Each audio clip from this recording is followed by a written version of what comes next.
comprendre qu'il y a la généalogie biologique et il y a la généalogie spirituelle.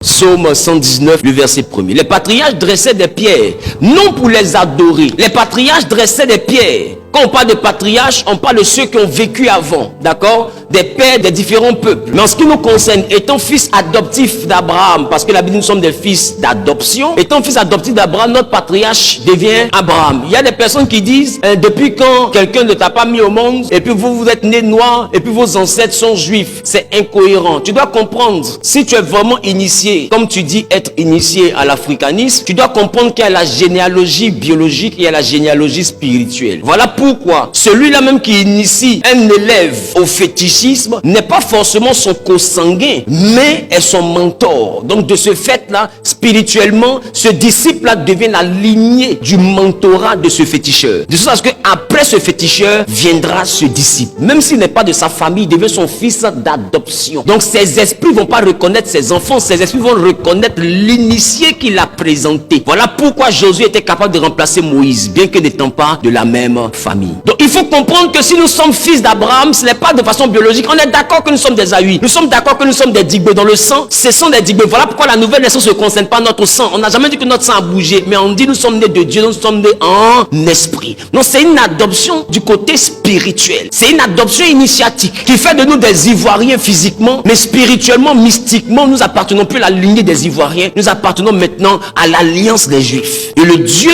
d'Abraham devient maintenant notre Dieu. De la même manière que le Dieu du féticheur devient le Dieu de l'initié qui remplace le féticheur, c'est de la même manière. Donc vous ne pouvez pas contexter le fait que nous puissions avoir des ascendants juifs, parce que l'ascendance mystique ne dépend pas du sang ni des gènes, mais ça dépend de la conviction et de la confession. Le fait de confesser de la bouche et de croire dans le cœur, cela engendre une paternité. Voilà pourquoi nous, pour devenir chrétiens, on a dû croire, confesser de la bouche et croire dans le cœur. Et quand les gens vont chez les féticheurs, on leur demande quoi? Faut croire en ce qu'on a fait là, ça va marcher. Mais avant ça, on lui dit, faut dire ce que tu veux. C'est-à-dire qu'il y a le fait de dire, il y a le fait de croire. C'est le même principe et ça te rend adepte de ce féticheur. Plus tard, tu découvres que dire et puis croire t'avait envoyé à vendre ton âme. Ça veut dire quoi? Ton âme n'est plus dans ta famille. Ton âme est rentrée dans une lignée où on peut faire de ton âme ce qu'on veut sans demander l'accord de tes parents. Ça veut dire que simplement ta parole et ton cœur peut te faire changer de famille. Ça, c'est une loi spirituelle.